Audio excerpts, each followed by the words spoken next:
Ladies and gentlemen, welcome back to Somos Mas. My name, of course, is Seth Bell. Thank you guys for joining us and being here for all of our World Cup coverage.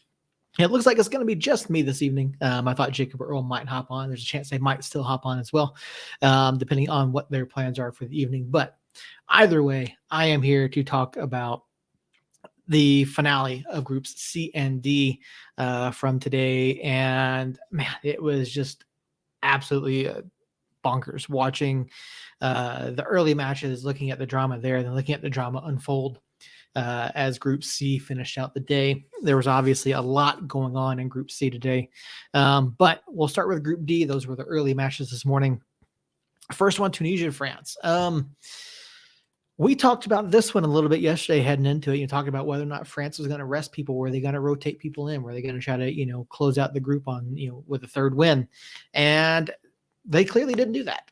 If you saw the starting lineup today, you could see that France made the decision to go ahead and rotate 9 players out of their starting lineup, which was just an absolutely massive change. And while it didn't make too much of a difference in terms of how France controlled the ball and how they tried to run the match, you could see that there was a level of discomfort with some of the players, guys that haven't really been starting for France. And so, especially early on, they just didn't seem to have a real good rhythm. Like, sure, they maintained possession, they passed the ball around a bit, tried to find some openings to get in on goal, but there weren't as many as you're typically used to seeing with this French national team. And then, again, they just looked uncomfortable. You look at the starting lineup for France, Mandanda was in there in goal. Varane got a start. Camavinga, Veretout, Kingsley Coman got a start. Guendouzi, like it was just wholesale changes throughout the lineup, and so it was a very different looking French side. And looking at the changes they made, you bring on Mbappe, and just past the hour mark, you bring on Saliba, you bring on Rabiot and Griezmann, and those guys all have the ability to make a change or make a difference in the outcome of this match. But at that point, 27 minutes to go, France really doesn't have a whole lot to play for in this one. A point would have secured the top spot for them no matter what. It was it was kind of disappointing to see. I mean, I get the strategy behind it. I get, resting your guys. You want them to be fresh for the knockout round on Saturday. But, it just, I expect a little bit more from France, especially against a side like Tunisia. Tunisia, they're one of the weaker sides in the World Cup this year. They hadn't really done much of note in the group stage, and they picked up a goal just before the hour mark here in this match. And it was a nice goal for Tunisia. It was a moment that squad isn't going to forget, taking a lead against a side like France and then carrying that on. I mean, they dealt with attack after attack towards the end of the match as France was looking to try to get some sort of equalizer, as unnecessary as it was. And France thought they had one in stoppage time. Antoine Griezmann had come in at that point. Ball was played into the box. Hey, Robert, what's going on, buddy? Earl, I don't know. Our schedule for this weekend had me on here tonight, so I don't know what Earl is up to this evening, but I appreciate you being here. Hopefully you had a chance to watch the matches today, either live or on replay. So as we're going through it, we'd love to get your thoughts on some of them. So, Griezmann looked to have a goal there in stoppage time. The referee had signaled goal. They went and restarted play, and then they went to go check the VAR. Now, I have a problem with this one because there haven't been too many calls that I've had an issue with here in the World Cup. There have obviously been a few that we've talked about, but this offside call here that disallowed the goal from Griezmann, I have an issue. Now, They went and said that the defender didn't deliberately play that ball, that he was forced into the path of the ball, and that's how it got played. And I disagree with that. I disagreed with that decision. I felt like it was a well played ball into the box. Defender went up, tried to play it, ball fell to Griezmann, and he put the ball in the back of the net. And so, I think France has a reason to feel a little bit hard done by with this decision by the referee. And France has actually filed a formal complaint about this decision. So whether anything comes of it or not, probably nothing will happen, especially at this point in the tournament. It doesn't really affect anything. Tunisia didn't advance because of the disallowed goal. Tunisia is still eliminated. France still got the number one seed. Nothing really changed, but it's just one of those things where if you look at it from a neutral perspective, because that's how I looked at this one. I didn't have a dog in this fight. I felt like France had the better side. They had the better chance to move on and pick up 3 points here, but it was just a bad call. If you ask me, I don't feel like it was right. And it's deliberately spelled out in the laws of the game. And this bad call, tough break for France. They fall to Tunisia by a score of 1-0. France, like I said, they do still move on. They get the top spot coming out of Group D, and Tunisia are going home after picking up their lone win of the tournament against one of the best sides here in World Cup 2022. The other match in Group D, this is where most of the drama was at. Australia and Denmark, both of them had a shot to come out of this with the number two seed. Apologies. Australia could have potentially ended on. No, I'm sorry. Australia, obviously had a chance to pick up some spots. Gosh, I do apologize. My thoughts are racing ahead because there's like so many different things that I want to talk about, that I want to bring up. And, Australia had a chance to pull even with France on points. They would have needed a significant win to pass France in goal differential, mainly because of their loss to France early on. And Australia is a side, this is a side that not many people, particularly myself, thought a whole lot of Australia coming into this. But yeah, I mean, they came out, they looked strong against France early on, then surrendered the goals. They played well against Tunisia, picked up that win there. Then they played well against Denmark here today, picked up another second win of the tournament. And you're right, Robert. Denmark looked absolutely toothless in this. Socceroos played really well. They really did. And this is a Denmark side that I felt should have performed a lot better than what they did here in the group stage. I feel like Australia was beatable for them. I feel like Tunisia was easily beatable for them, but Denmark just looked terrible the entire tournament,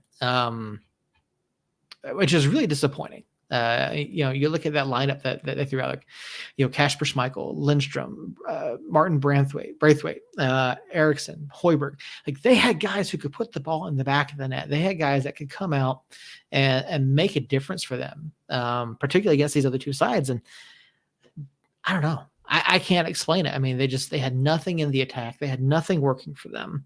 And, Denmark falls today 1-0 to France. I'm sorry, to Australia. Australia gets the number 2 seed coming out of Group D.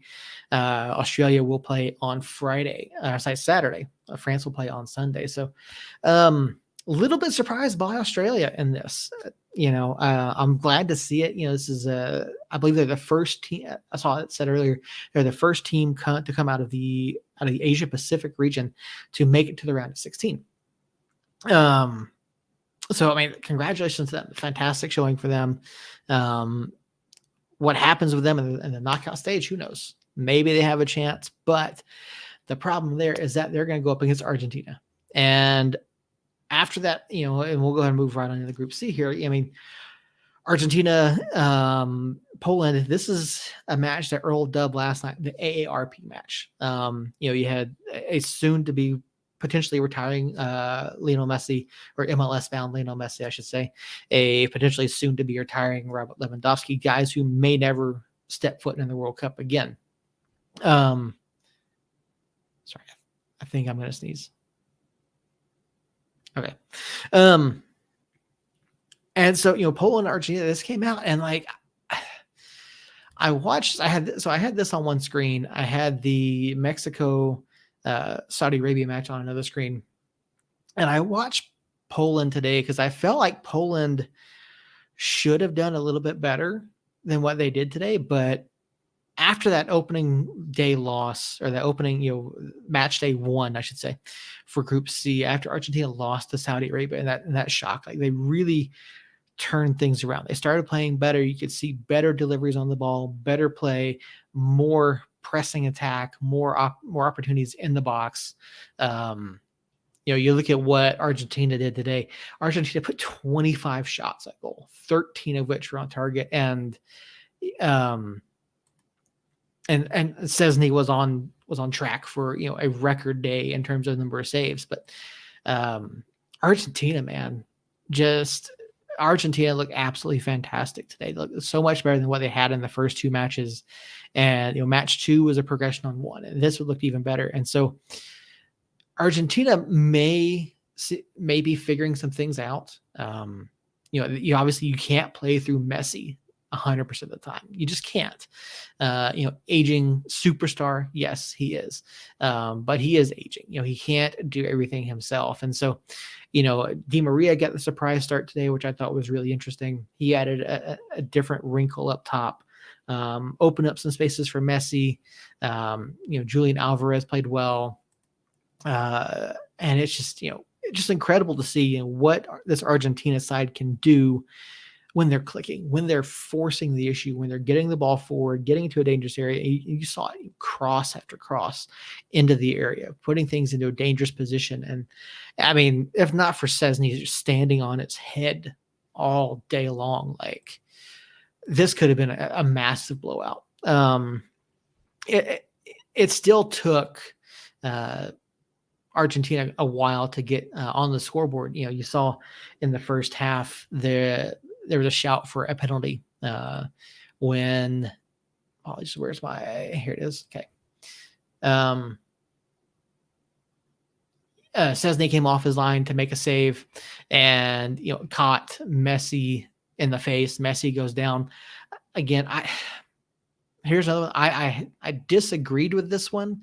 I felt, if it was me looking at this live, obviously I don't have the benefit of VAR. The keeper has the right to come off of his line and make a play on the ball. I look at this and I didn't see the foul. I didn't see the penalty there. I disagree. I disagree because I mean, I don't know. Yes, there's contact. There's a photo of it over on the FIFA website, but the ball, was already past Messi. I disagree. I disagree with the penalty call. Messi went down way easy. Messi went down super easy on this. They award the penalty there. And then Messi tries to go bottom right. Szczesny makes a massive save. I believe they said that he's the first keeper to ever save 2 penalties in the World Cup tournament. So, I mean, again, Szczesny just stood on his fucking head today. And, it's just the unrelenting amount of attempts from Argentina finally wore down that back line of Poland. And Argentina did pick up 2 second half goals, and they go on to win that one by a final of 2-0. And so Poland was kind of hanging on here. At the same time, Mexico's playing, and Robert, I do appreciate that comment there. Mexico taking on a Saudi Arabia team that surprised a lot of people, surprised us, and pretty much everyone else in the world with the shock win over Argentina. Mexico came out, and this was the best that Mexico had looked the entire tournament. And that's not saying a lot because I'll be honest, to me, Mexico had been the worst showing CONCACAF team to this point. Even though Canada had gone winless and was already eliminated. I mean, it just looked terrible. Mexico looked so bad they couldn't seem to get anything right. And again, here in this one, Mexico put 25 attempts on goal. 25 attempts. And it took a long time for anything to happen in this match. You could see the Saudis just doing everything they could. They were laying deep, waiting for that ball to come in. They were working to try to clear it. And, Tata Martino had these guys ready to go. Mexico had something to play for today. Nothing warms my heart more than the national team failure. Yeah, it's, Mexico really made a run of it today. They get the first goal. You think, okay, Poland is down 1 at this point. Mexico's up 1. That goal differential's there. Poland's still up. Poland's still got that buffer there. Then Poland goes down 2. Mexico goes up 2. It's like, okay, well, so you're looking at all the different tiebreaker scenarios now. Like, Mexico's just pushing. They're doing everything, throwing everything they can forward, except for bringing the keeper out to try to find a way to get that winner. And they were down to the fair play points as far as tiebreaker.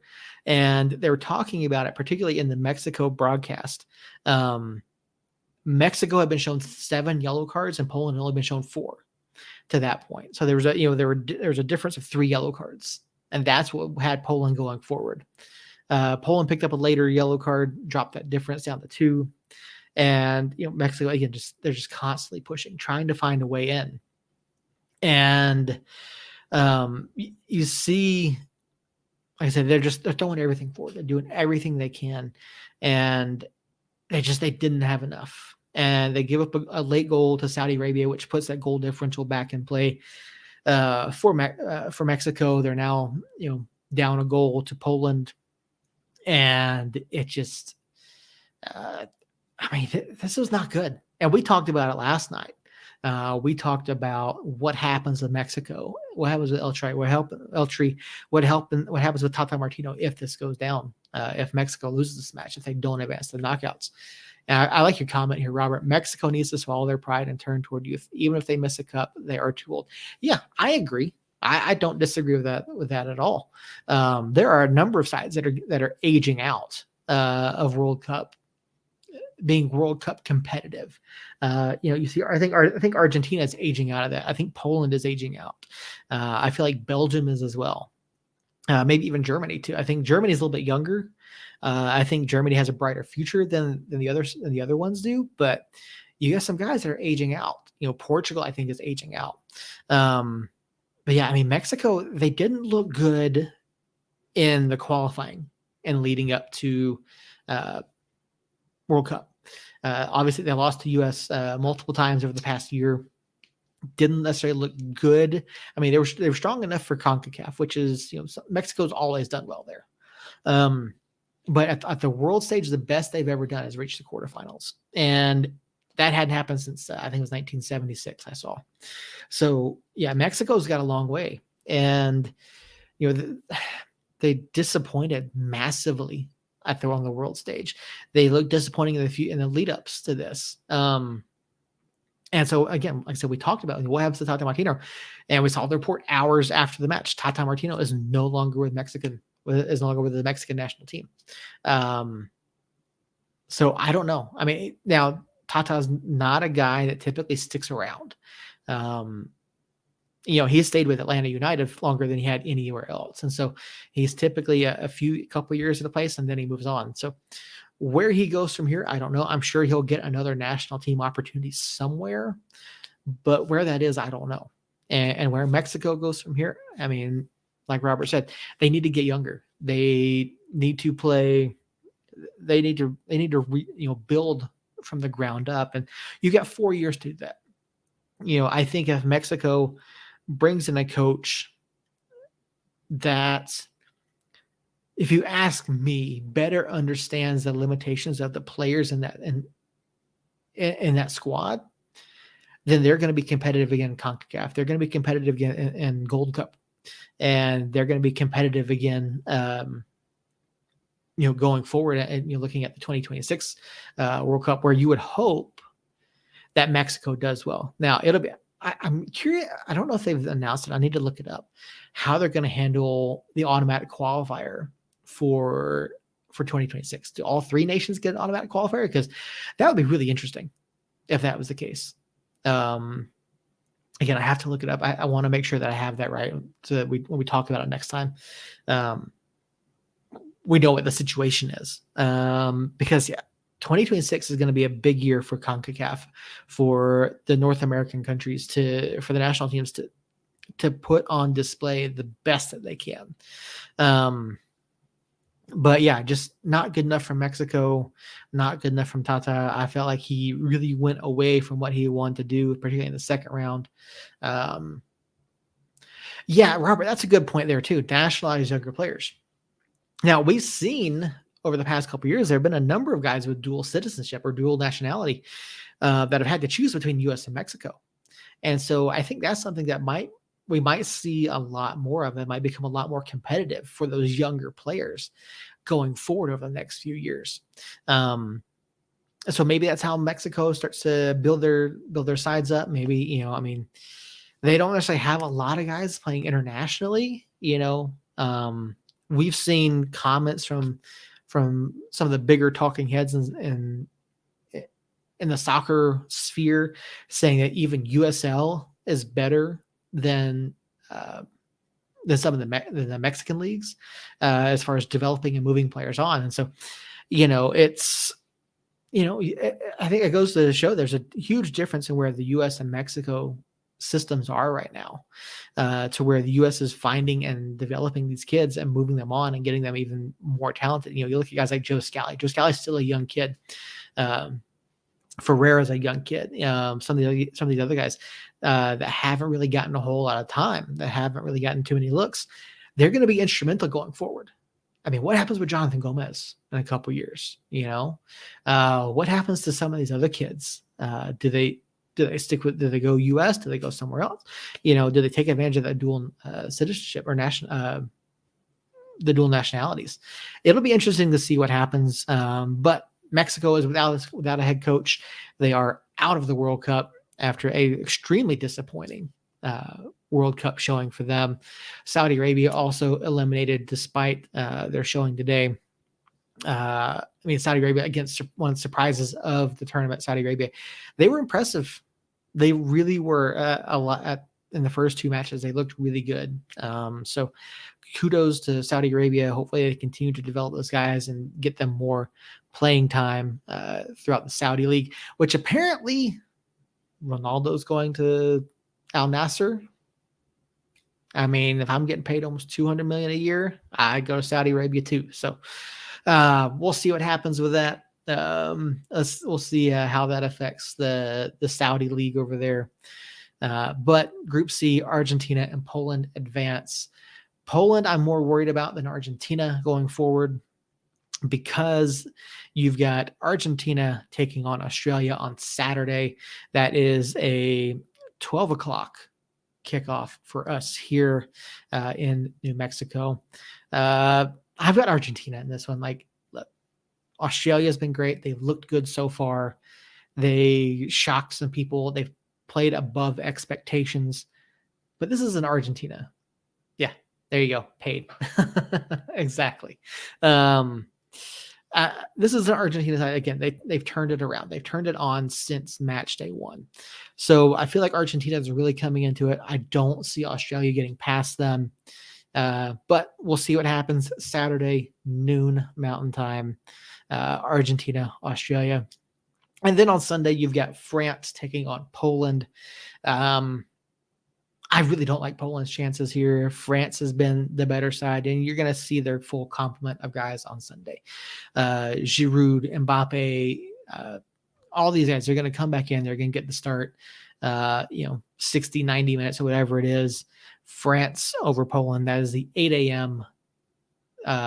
Sunday morning, 8 a.m. Mountain Time Sunday morning for France and Poland. So yeah, guys, we're halfway. We're almost there. We got 2 more days of group play. Looking ahead to tomorrow, groups E and F get their final matches underway. 8 a.m., you have Croatia and Belgium. You also have Canada and Morocco. Canada, of course, already eliminated from from advancement. Let's see where everyone else is sitting. Croatia is sitting on 4 points. Morocco sitting second with 4 points as well. There's a 1 goal differential. There's a 1 goal difference there between the two sides. Belgium sitting third on 3 points. They are 3 goals back of Morocco there for the second spot. Now, again, these matches tomorrow, Croatia, Belgium, a win or a draw for Croatia, they're in. A win for Belgium, they're in. Win for Belgium, and they're in.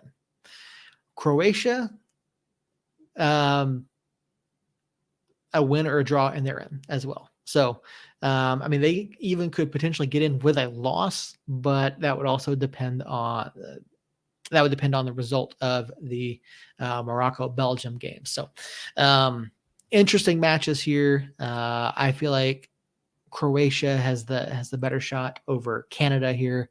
Canada, to me, Canada's looked better than Mexico, but they haven't done anything. They haven't shown up enough in this tournament. I saw a thing earlier. Alphonso Davies apparently getting blasted in Canadian media, which is absolutely ridiculous. Alphonso Davies is the best kid on that side.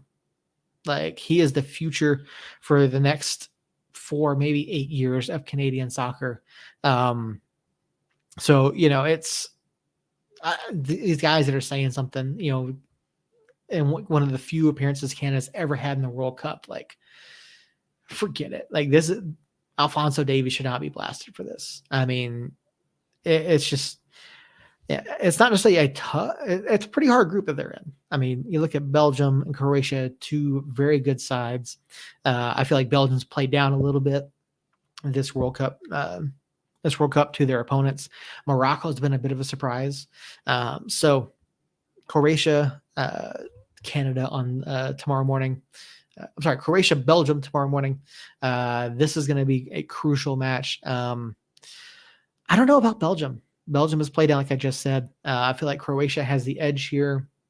Again, winner or draw. Croatia is guaranteed a spot. And then, so I would lean towards Croatia in that 8 a.m. match. That one looks like it's going to be on Fox. And then on FS1, Canada, Morocco. I mean, I hate to say it, but, I favor Morocco here. Is there a chance that Canada could win this? Absolutely. It would be an absolute spoiler if Canada picked up a win in this one. But even if Canada wins, Morocco still can go through if Belgium loses or even has a draw with Croatia. So expect Morocco to be playing hard, pushing for that win to try to secure that spot in the knockout stages. So FS1, 8 a.m. tomorrow, Canada, Morocco. And then, of course, the 12 o'clock matches. This is where things get interesting. Group E, all 4 teams still in contention here in Group E. Spain leads the group on 4 points. Japan sitting second on 3. Costa Rica on 3 points with a -6 goal differential. They have a long way to go if they end up level on points with either Spain or Japan.